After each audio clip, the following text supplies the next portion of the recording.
সম্মানিত 11 দলীয় জোটের নেতৃবৃন্দ, আমি বিনয়ের সাথে আপনাদেরকে বলতে চাই, আমরা কি চেয়েছিলাম? আমরা দেখলাম যে ইন্টারিম সরকারের সময় ইউনূস সাহেবের নেতৃত্বে আমরা দেখলাম 2025 সালের 17 অক্টোবর একটা মেঘনা কাটা স্বাক্ষরিত হয়েছে।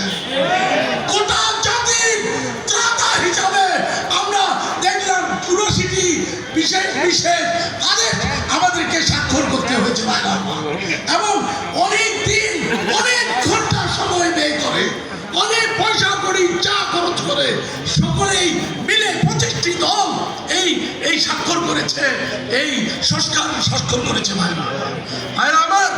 এরপরে আমরা কি লক্ষ্য করলাম?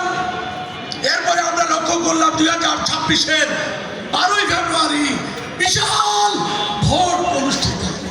ভোটের 2টি ব্যালট ইন্টারিম সরকার টেলিভিশন সর্বত্র চ্যানেলে প্রচার করা হলো হ্যাঁ ভোটের পক্ষে। সকল মানুষকে বোঝানো হলো এই যে 84টি প্রস্তাব সেই সংস্কারগুলো বাস্তবায়ন করতে হবে। জুলাই সনদের আলোকে পুলিশ নিয়োগ হবে, বিচারপতি নিয়োগ হবে, সরকারি কর্ম কমিশনে বড় বড় অফিসাররা নিয়োগপ্রাপ্ত হবে।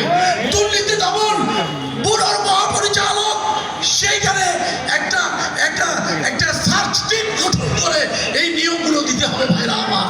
কিন্তু আমরা দেখলাম নতুন প্রেসিডেন্টের নামে তারা সকল ভালো ভালো দিক এবং বিভাগগুলো তারা বাতিল করে দিল ভাইরা। এর কারণ মন গড়া ভাবে তারা কি করতে চায়? পুলিশ নিয়োগ করতে চায়, দুর্নীতি দমন ব্যুরোর মহাপরিচালক নিয়োগ করতে চায়, বিচার ও সুপ্রিম কোর্ট সচিবালয় বাতিল করে নিজের দলীয় বিচারপতি নিয়োগ দিতে চায় ভাইরা।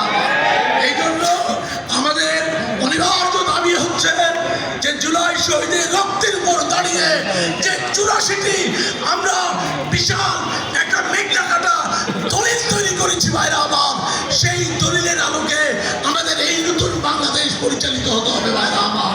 ভাইরা আমার ভাইরা বলেছে শুধু নির্বাচনকে জেতার জন্য, নির্বাচনকে আমরা প্রতিদ্বন্দ্বিতা করার জন্যই আমরা এই জুলাই সনদে স্বাক্ষর করেছিলাম।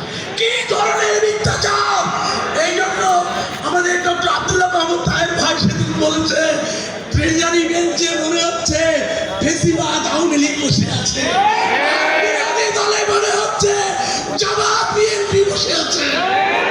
এই জন্য ভাইরা আমার প্রস্তুতি নিন, আমার সামনে ঝড় আসছে, সেই ঝড়ে আমাদের মোকাবিলা করতে শরীরে একটি ফোঁটা রক্ত থাকতে জুলাই সনদের একটা কমা, একটা ঝবর, একটা জেল